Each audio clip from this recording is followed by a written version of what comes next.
समय बदल गया है। अब अगर हमारे अधिकारों पे कहीं से भी हमला होगा तो हम लोग चुप बैठने वाले नहीं हैं। जब 10% आर्थिक आधार पर आरक्षण आप सामान्य जाति के बच्चों को दे सकते हैं, सामान्य जातियों को दे सकते हैं, तो 10% आरक्षण आप अति पिछड़ी और अति दलित जातियों को क्यों नहीं दे सकते? सरकार ये बताए। और अभी ये आंदोलन खत्म नहीं हुआ है। आज तो संपूर्ण भारत में भारत बंद जारी है, लेकिन 11 सितंबर को जो हमने दूसरा चरण इसका बुलाया दिल्ली में, उस दिन हम सरकार को घुटने टिकवा देंगे। चैलेंज करके कहता हूं, आज इस आंदोलन में जिस सरकार के नेतृत्व में हमारे लोगों की पीठ पर लाठियां पड़ेगी, उस सरकार की कुर्सी को पलटने का काम, तख्ता पलट करने का काम भी हम आने वाले कल में करेंगे। इस बात का भी मैं सरकार को चैलेंज देता हूं, मेरी बात को याद रखना। मैं सरकार का विरोधी तो हूं। जब तक सरकार जिम्मेदारी से कोई काम नहीं करेगी, हम सरकार की नीयत पे शक करते हैं, हम सरकार का भरोसा नहीं करेंगे। चंद्रशेखर, आप यहाँ क्यों आए हैं? मैं यहाँ जिस समाज ने सड़कों पे उतर के इस केंद्र की सरकार को और सुप्रीम कोर्ट में बैठे जजों को ये बताने का काम किया है कि समय बदल गया है। अब अगर हमारे अधिकारों पे कहीं से भी हमला होगा तो हम लोग चुप बैठने वाले नहीं हैं। उसी सरकार को ये बताने कि जब समाज सड़कों पे रहेगा तो उनके नेता भी बंगलों में, महलों में नहीं बैठेंगे, वो भी सड़कों पे रह के समाज का संरक्षण करेंगे। जिस तरह से पूरे देश में भीम आर्मी आजाद समाज पार्टी के लोग जिला मुख्यालयों पे सड़कों पे उतर के संवैधानिक तरीके से अपना ज्ञापन दे रहे हैं, अपनी बात रख रहे हैं, बंद को सफल बना रहे हैं, ऐसे ही कार्यकर्ता के तौर पे हम दिल्ली में अपनी ड्यूटी को अदा कर रहे हैं। हम दिल्ली के जंतर मंतर पे पिछले कई घंटों से अपने आंदोलन को मजबूत कर रहे हैं और ये संदेश दे रहे हैं, सारी चीजों पर नजर भी रख रहे हैं कि हम इस आंदोलन से पीछे हटने वाले अब नहीं। कुछ लोग कह रहे हैं आप विरोधी भी हैं बंद की। मैं सरकार का विरोधी तो हूं। मैं आपको बताना चाहता हूं कि सबसे पहले पार्लियामेंट में मैंने इसका ललकार कर विरोध किया और सरकार को चैलेंज किया कि सरकार अब आंखें खोल ले। अब वो दिन नहीं रहे 2 अप्रैल 2018 दोहराने का मौका न दे। और फिर सरकार ने अपनी बात रखते हुए कहा कि हम इसको नहीं कर रहे हैं, उसको नहीं कर रहे हैं, लेकिन जब तक सरकार जिम्मेदारी से कोई काम नहीं करेगी, हम सरकार की नीयत पे शक करते हैं, हम सरकार का भरोसा नहीं करेंगे। क्योंकि हमने देखा है आरक्षण पे सिर्फ ये हमला नहीं, निजीकरण के द्वारा, लेटरल एंट्री के द्वारा, जैसा अभी आपने 45 का कर दिया था, वो तो हमने जबरदस्त आवाज उठाई तो आपको वापस लेना पड़ा।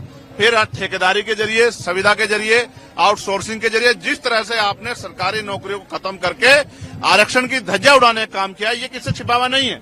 और जिस तरह से आपकी सरकारें निजीकरण को बढ़ावा दे रही हैं, पूंजीपतियों को बढ़ावा दे रही हैं, कॉर्पोरेट सेक्टर को बढ़ावा दे रही हैं, सरकारी स्कूलों को बंद कर रही हैं, नौकरियों को खत्म करें, 69 शिक्षक भर्ती में जिस तरह आपने घोटाले किए, और फिर तमाम तरह से आपकी लंबे समय से नीति, आपकी आइडियोलॉजी हमने देखी। हम इस सरकार के ऊपर, इनकी नीतियों पर भरोसा नहीं करते, इसलिए हमें इस सरकार की नीयत पे खोट है। डॉक्टर बाबा साहब अम्बेडकर ने कहा था, संविधान कितना भी अच्छा क्यों ना हो, चलाने वाले हाथ अच्छे नहीं होंगे, उनकी नीयत अच्छी नहीं होगी, उनकी नीति अच्छी नहीं होगी, तो अंत संविधान बुरा साबित होगा।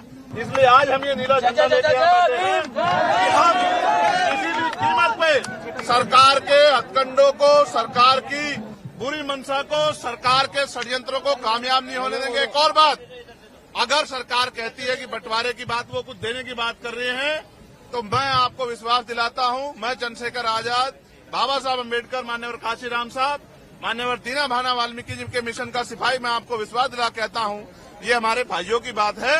हम अपने भाइयों से इस आंदोलन के बाद टेबल टॉक करेंगे, उनकी समस्या को सुनेंगे, अपनी बात भी रखेंगे और मिलकर अपनी समस्या का हल निकालेंगे। हम बंदर बाट नहीं होने देंगे। हम सरकार को अपने अधिकारों पे राजनीतिक रूप से फायदा लेने के लिए अपने लोगों को लड़ने नहीं देंगे। हम अपने भाईचारा बना के रखेंगे।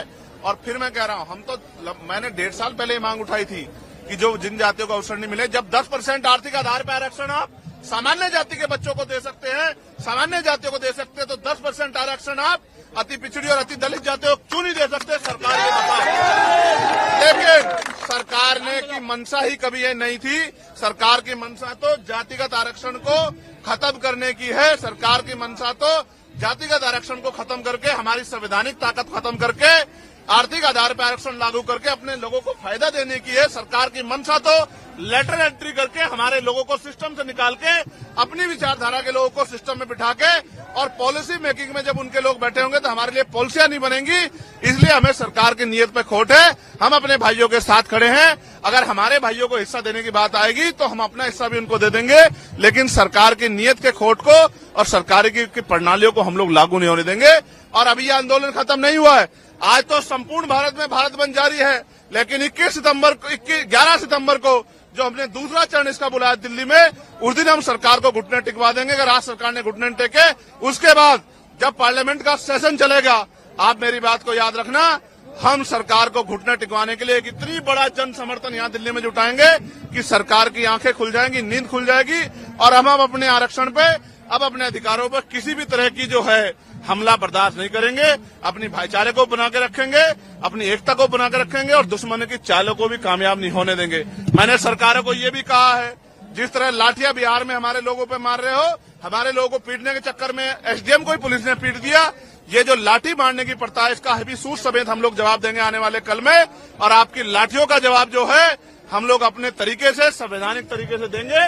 और मैं चैलेंज करके कहता हूं, आज इस आंदोलन में जिस सरकार के नेतृत्व में हमारे लोगों की पीठ पर लाठियां पड़ेगी, उस सरकार की कुर्सी को पलटने का काम, तख्ता पलट करने का काम भी हम आने वाले कल में करेंगे। इस बात का भी मैं सरकारों को चैलेंज देता हूं, मेरी बात को याद रखना।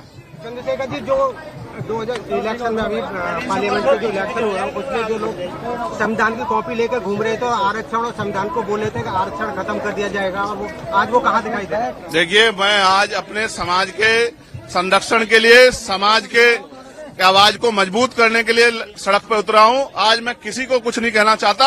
हमारे समाज की आंखें वो सबको देख रहा है, कौन क्या कर रहा है। समाज की आंखें नहीं, ऐसा नहीं समाज की आंखें नहीं है, समाज देख रहा है। और अब समाज आने वाले कल में जो फैसले लेगा, उनसे सभी दलों को एहसास होगा कि किस तरह से चुप्पी रखी जाती है और किस तरह से बंद मुंह करके सरकार को समर्थन दिया जाता है।